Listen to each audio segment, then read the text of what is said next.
Information based units ہیں اور ان میں کچھ کنسیپچل اتنا نہیں ہے. آپ جب تک آپ پی ٹی بی کی بک سے ان ٹاپکس کو گو تھرو نہیں کریں گے تو آپ کے وہ ٹاپکس کلیئر نہیں ہونے والے.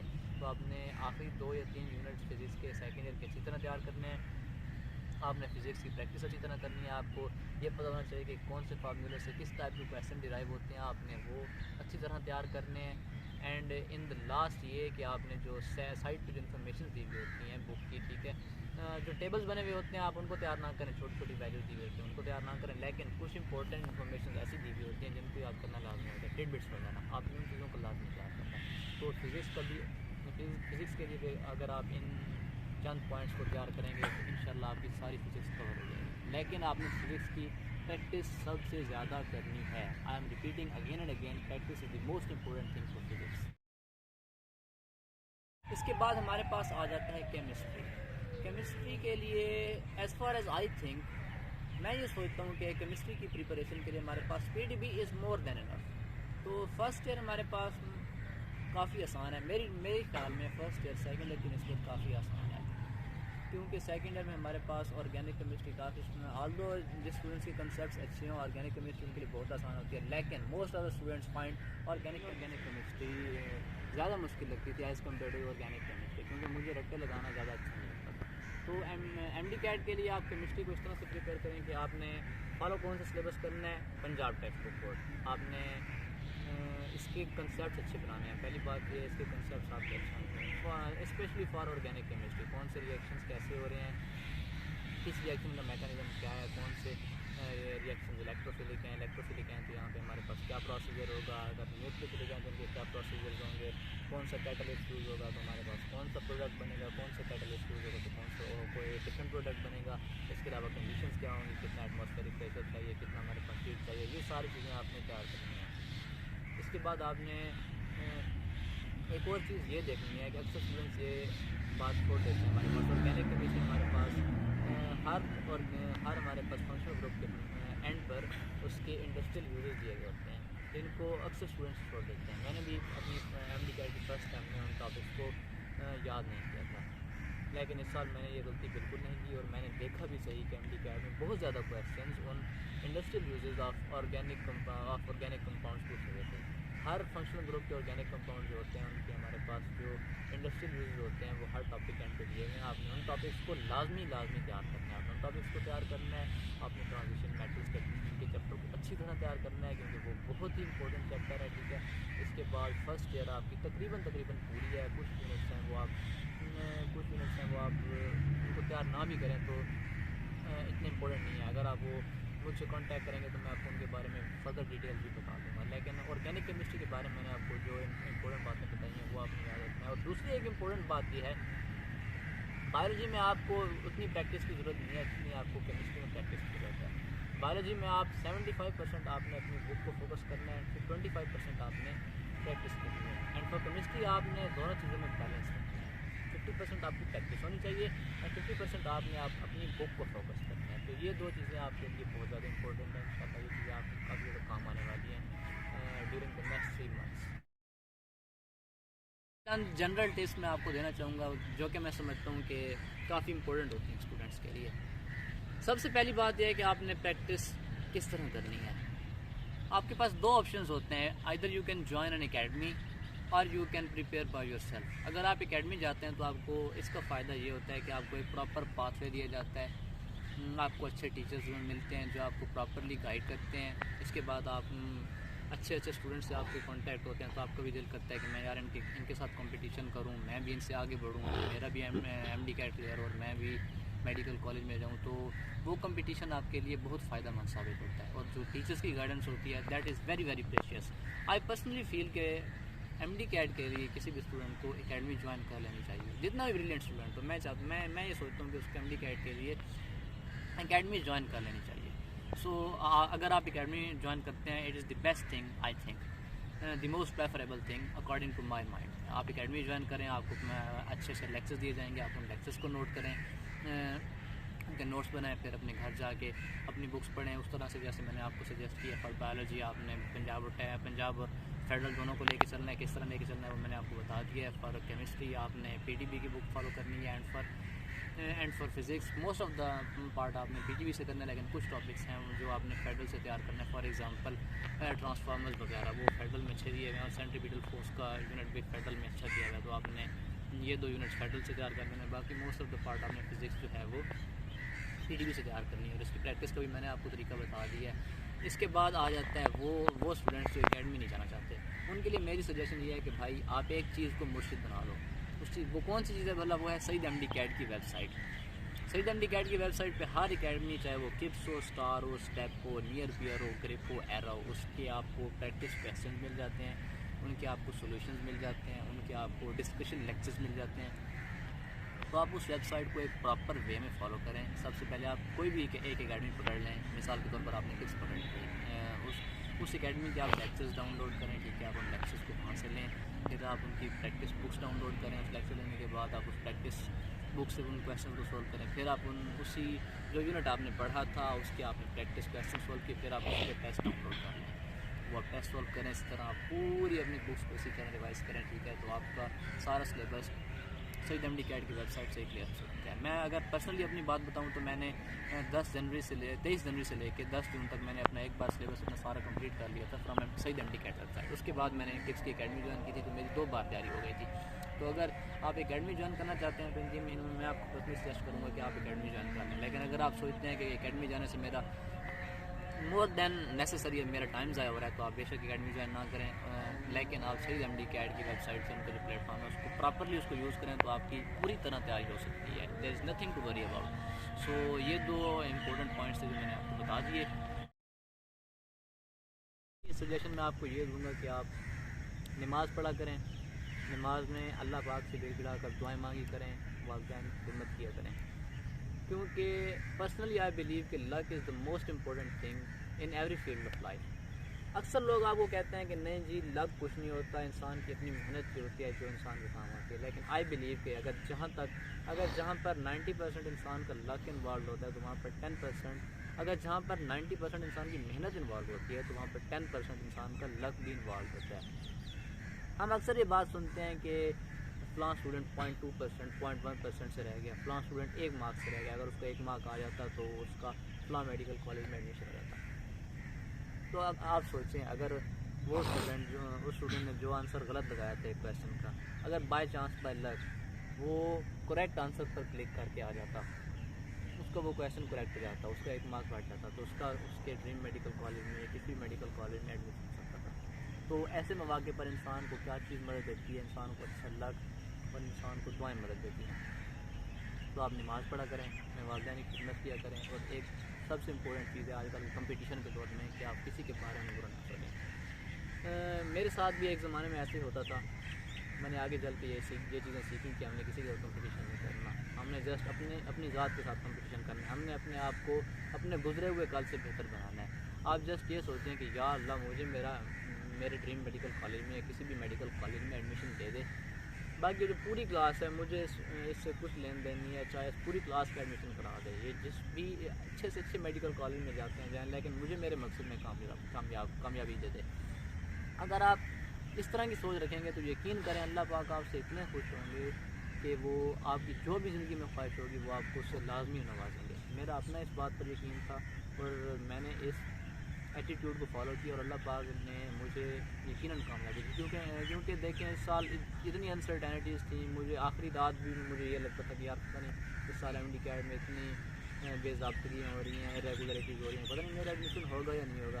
لیکن جب میں نے اپنا رزلٹ کھولا تھا تو مجھے لگتا تھا کہ ایٹ دیٹ ٹائم 178 مارکس کسی کے بھی نہیں تھے. آلدو پوسٹ ایگزام انالیسس کے بعد میرے مارکس کم بڑھے تھے، لیکن مجھے اس وقت لگتا تھا کہ 178 مارکس پورے پاکستان میں کسی کے نہیں ہوں گے. تو یہ کیا تھا؟ آج میری ہارڈ ورک بھی تھی، لمبی ہارڈ ورک تھی، لیکن اس کے پیچھے میرے والدین کی دعائیں بھی تھیں. ہو سکتا ہے کوئی میری اچھی ڈیڈز بھی ہوں جو اللہ تعالیٰ کو پسند آ گئی ہوں. تو آپ جتنا ہو سکے اپنے آپ کو پازیٹیو بنائیں اس 3 مہینے کے ٹائم میں، کیونکہ یہ انسان کی زندگی کا لائف چینج. آپ کو یہ ویڈیو پسند آئی ہوگی، یہ ویڈیو آپ کے لیے کافی ہیلپ فل ہوگی. اگر آپ کو کسی قسم کی کوئی بھی مسائل پیش آ رہے ہیں، کوئی بھی آپ کی کوئریز ہیں، ٹھیک ہے، آپ مجھے ڈائریکٹلی کانٹیکٹ کر سکتے ہیں. انسٹاگرام پہ میں اپنا اکاؤنٹ مینشن کر دوں گا. اس کے علاوہ آپ محنت کریں، اور میں یہ امید کرتا ہوں کہ کل کو آج سے 4 سے 5 ماہ بعد کوئی اسٹوڈنٹ علامہ اقبال میڈیکل کالج میں میرا جونیئر مجھے آگے کہے کہ بھائی میں نے آپ کی ویڈیو دیکھی تھی اور اس ویڈیو نے مجھے تھوڑی سی بھی ہیلپ دی. تو یقین کریں مجھے اس وقت اتنی سیٹسفیکشن ملے گی نا جس کے بارے میں بتا نہیں سکتا. اینڈ لاسٹلی کہ یہ بات کہ میں شدت سے انتظار کر رہا ہوں کہ آپ میں سے اکثر اسٹوڈنٹس اگلے سال علامہ اقبال میڈیکل کالج میں ہمارے سامنے کھڑے ہوں اور ہم ان کی اخلاقی تربیت کر رہے ہیں, کیونکہ ہم نے بھی اپنے سینئر سے اخلاقی تربیت کرائی تھی اور ہم بھی آپ سب کی اخلاقی تربیت کریں گے. دس واز دا فنی پارٹ. لیکن آپ سب لوگ محنت کریں اور میری دلی خواہش ہے کہ آپ سب لوگوں کو کنگ ایڈورڈ میں ایڈمیشن ہو, آپ سب لوگوں کو علامہ اقبال میڈیکل کالج میں جس میڈیکل کالج میں آپ لوگوں کا ایڈمیشن ہو, just give your 100% and leave the rest to اللہ almighty. So this was it. Thank you very much. اللہ حافظ.